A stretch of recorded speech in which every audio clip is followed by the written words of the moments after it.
We're here today for another DEI conversation.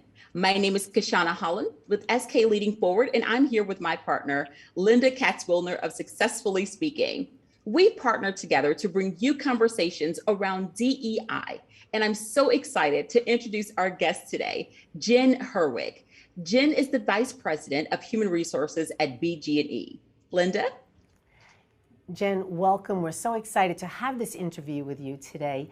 And we know that BGE is really focused on driving a diverse, inclusive, and equitable culture and employee experience. Can you share with us a few examples of what you've been doing in the DEI space? Absolutely. And first, thanks so much for having me for this discussion. I'm really excited for our conversation today. So I joined BGE in June of 2020, and it has really been one of the most amazing jobs that I've had throughout my career. And that really stems from BGE's genuine commitment to driving a diverse, equitable, and inclusive culture. I joined at a pivotal time. It was a really interesting time to be joining an organization. We were, at the beginning of the pandemic. I used to call it the middle of the pandemic, but it goes on. And so here we are. It was really at the beginning. And then we also had a number of things happening in society and the external environment around just racial injustice. And it was this interesting time where I feel like the world belatedly woke up to what was happening and what had been going on for a long time. And, I remember my first executive leadership team meeting, we were talking about George Floyd and Ahmaud Arbery and a number of the things that were going on, Breonna Taylor, and we said, we need to do something. We need to do something different. We need to do something bold. And we need to be very clear with our employees of where we stand on these matters as a company and also as a community partner. So in short order, we ended up standing up an initiative called RISE. And it's a grassroots effort that encompasses today 50 of our employees across BGE who are focused on driving meaningful change. In our company with our culture and how we work, but also externally. And the team came up with the name RISE. It stands for Racially Inclusive, Safe, and Equitable Community Initiative. We felt it was really important that it be internally focused and externally focused because of the unique role that BGE plays, in our region. And, there's a number of things that we've done as a part of that. One that I'm really proud of that's really a heavy lift is looking at our ways of working, really assessing enablers and barriers to achieving racial inclusion, safety, and equity. And we've really talked about these things as a safety issue. We know that it's a safety issue when you just look at what was going on in the spring of 2020 and what has endured and what's been a very unsafe environment for African American and actually our Asian colleagues as well as Latinx, people of color, have really borne the brunt of all of the threat of racism in our long history. So we knew that this was a safety issue, but it's also a psychological safety issue. So we know that we have to look really deeply at our long 200-year-old history to see if there are ways that we need to shift. And so one of the things that we're doing as a part of that assessment is we're standing up an initiative. It's called Thrive, and it's really about thriving at BGE. So when you look at new trainees who come into our organization, you might have people who are coming from different backgrounds. And how do we take the responsibility of if we're going to bring in a diverse workforce, if we're going to seek talent from different places, underserved communities and what have you, we have workforce development programs. We have to make sure that when they come in, it's a level playing field and that they have that true opportunity to succeed and thrive. So there's a number of things that we're going to be doing, from mentoring to creating a cohort of support around them, to even pre-boarding things that we'll do around building craft skills and fundamentals for people who are coming in who may not have otherwise had the opportunity to experience it as they were growing up, or if they had someone in their family who worked for BGE. All of these things can create inequity.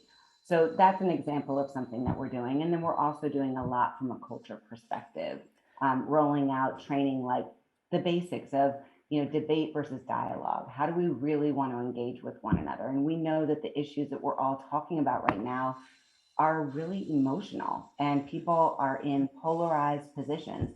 So you have to teach people to talk about it. And I know when I feel strongly about something, it's hard. I have to ratchet myself back a little bit, and I have to be curious, and I can't start with judgment. So we're working on those fundamentals of how people can engage with one another. And then lastly, in the last work stream that I talked about, when you look at the external environment, we're doing things like building on our partnerships with nonprofits or other corporate partners.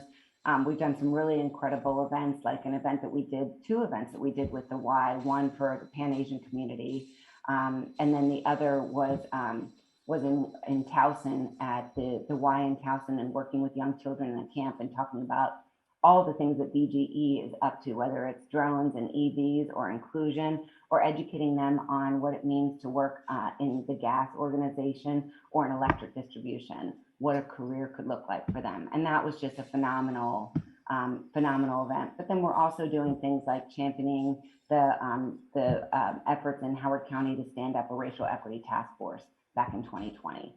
So we are there, and we're really planning on a very sustained effort to drive change internally and externally. Wow, Jen, it is so good to see a company that is so focused in this space. And I love what you said about a cultural perspective. And from that cultural perspective, can you give me the things that are big needle movers, if you will, towards driving inclusion? Yeah, absolutely. I mean, I think one thing that you have to have is representation, right? So that's something that, Exelon has had a long history, and BGE is an operating company within the Exelon family of companies. And so Exelon and BGE have had a very long history of driving the diversity and inclusion agenda. And then, of course, we've added in equity as we've all become more aware of the importance of that as a fundamental piece of the strategy.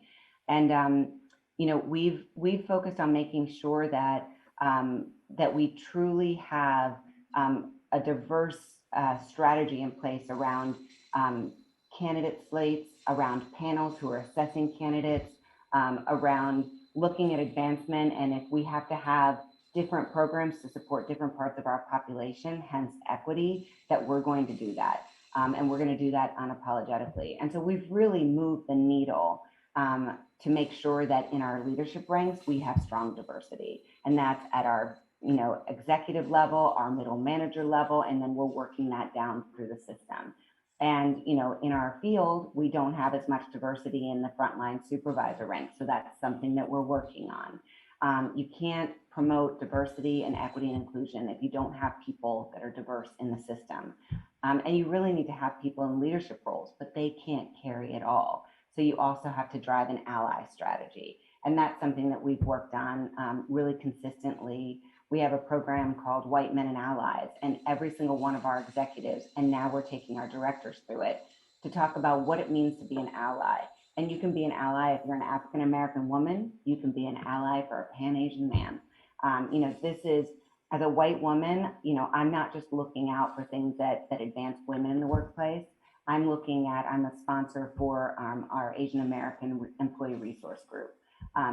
We think that that's really important. We measure our executives and our leaders in doing those efforts, in also being on boards and engaging in the community. So it has to be a very fulsome approach of having diverse representation, of having diversity in leadership, of driving ally behavior. And then also, when things go wrong, and they sometimes do, you have to drive accountability. And so one of the things that we did this year is that we rolled out just kind of a reset on what it means to have a safe and respectful BGE, because sometimes things do go wrong. And so we wanted to double down on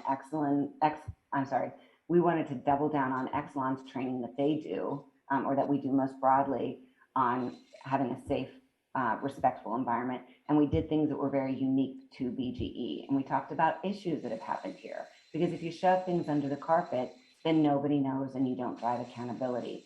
So every single employee at BGE has gone through that training, and we've had that reset, and everyone understands what's expected of them and what they can expect to experience, but also what they can expect their colleague to experience, and what do they do if something goes wrong, where to report it, or how can you not be a bystander who stands by in silence?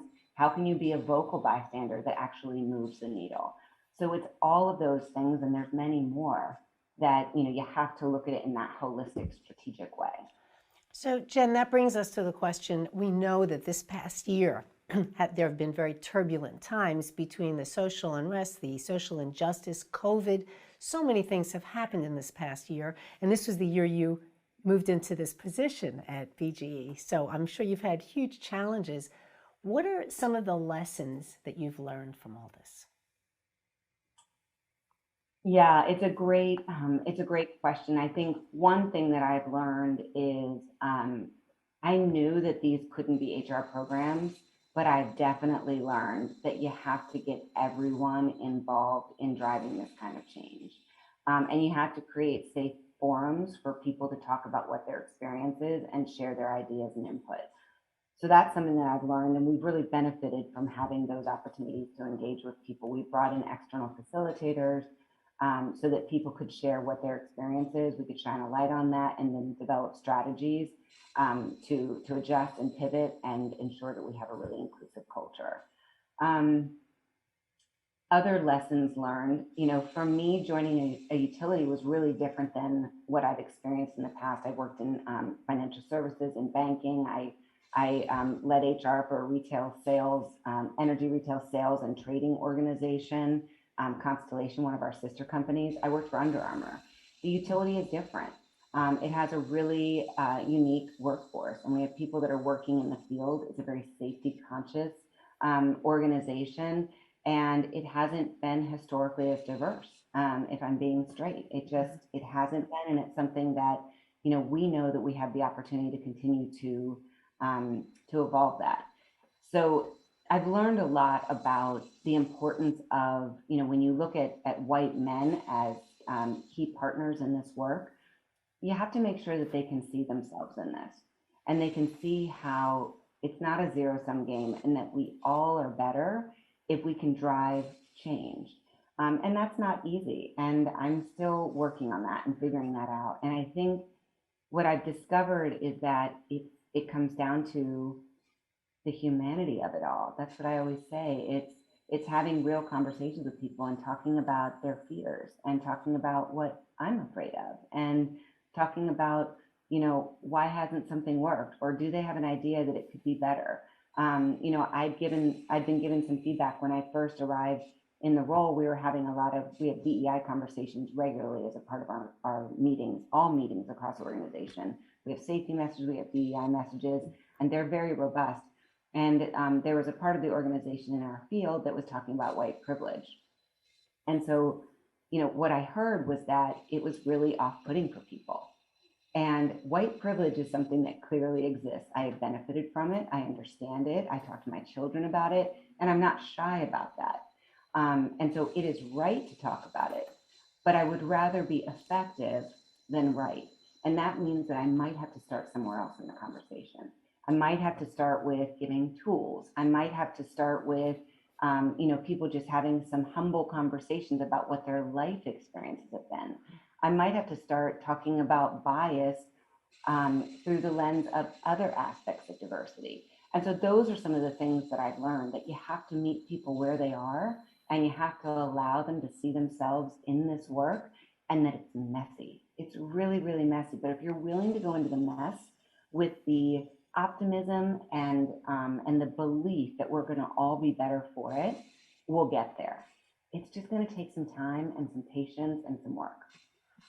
That is so good, Jen. I am so enjoying this conversation because you're giving us so many golden nuggets that I'm hoping our audience they're really holding on to. So 2022 is here. So what do you see is next? Well, not just 2022, but 2022 and beyond. What are your hopes? Yeah, one of my hopes is, when I first got here and we stood up RISE, there were a lot of people who were saying, yeah, it's just the flavor of the month. And we said, it's not. It is something that will endure. So RISE is going to be something that continues to be bold, and that we continue to build on all of the steps that we're taking along the way. So that's one thing, that we're actually going to drive meaningful change, that we're going to continue to bring more and more people into that. It started with 30 people, it's now 50. I'm hoping that, we also have an ambassador group that's a part of it, because it's a heavy lift. And so some people may not have as much bandwidth in that moment, or maybe they're, not quite sure what all this means, and there's some ambivalence. Okay, well, come in and just be in a couple conversations, see what you think. So I'm hoping that we can get more and more people on board. You know, I'm really optimistic about the ally work that we're doing. I think that we, you know, as we've gone through this 2020 and even into 2021 brought about so many learnings. I think, you know, it was these waves of understanding of what was happening for people. And, you know, I know when we really started talking about some of the things that were happening for the Asian community and, you know, Stop Asian Hate and, you know, some of the hate crimes that were going on. I mean, it's horrifying. And it's every bit as horrifying as what's happened with my African-American friends and community. And then there are similar things in other groups. And I think if we can develop more empathy and awareness around these issues, but then we can also take steps to kind of help one another across. That's another big hope of mine. So we're going to continue to work to advance that kind of work. And when you look at some of our talent strategies, we do targeted talent work now. So we really look at how we assess our talent through the lens of very specific things that could be happening for one group. Whether it's, you know, cultural things that could be shared. We're not talking about homogeneous groups here, but there are patterns and themes. And so if we start to understand some of the patterns and themes that, for instance, might be, you know, impacting or that our Pan-Asian community might be experiencing, if we understand those and develop a level of awareness and how that can then drive bias and biased decisions in our advancement efforts, in our development efforts, in our performance reviews, if we understand those things, then we can be better at our overall goals. So that's one of the things that I want to look to continue to drive is taking those learnings. We've gone through about 36 hours of assessment of talent through that lens. We're now going to take that down to our middle managers. And then I want to take it down to our frontline leaders. And so it's driving all of that awareness all the way down to the first level of our organization, which then hopefully, my biggest hope is that we ultimately then are able to impact outside too. So everything that we stand for at BGE and our values and our learning, when you're at that cocktail party or you're having your family over for, you know, whatever holiday dinner, whatever holiday you celebrate, and someone says something that doesn't sound quite right, but you're queued up for it. You got the tools for how to talk about it. You're going to be curious. You're not going to alienate mom and dad, and it's not going to devolve into something horrible. You're actually going to have a conversation. Tell me a little bit more about why you feel that way. Here's some of what I've learned. Here's what I'm thinking about. Have you ever thought about this? Tell me more about that. And hopefully that same set of tools helps to then influence the change outside our walls too. And Jen, what you're saying is to the heart of what Kashonna and I love to do, and that is the DEI conversations. And I love what you said about be curious and ask questions, because that's how you have a conversation. You can't just talk about who you are, as you mentioned earlier. It's who is the person you're speaking with and what can you learn about them. I know we can keep talking on and on about this because Kashonna and I love conversations, and you've given us, like Kashonna said, so many golden nuggets that hopefully people will take away and learn about this. And we thank you so much for your participation in this interview. We've learned a lot from you. We're so impressed with what BGE is doing in this field. And we knew it going in, but we now know after hearing from you all the wonderful things that are happening and will continue to happen in the future. So thank you for the interview today. And thank you. To learn more about other DEI conversation interviews, just go to our website at deiconversations.com. We're interviewing wonderful thought leaders in this community and around the country who are doing so much in the field of DEI. And we can always learn more by listening to more and more people. So thank you so much again for your time today, Jen. Thank you so much. I really appreciate the opportunity.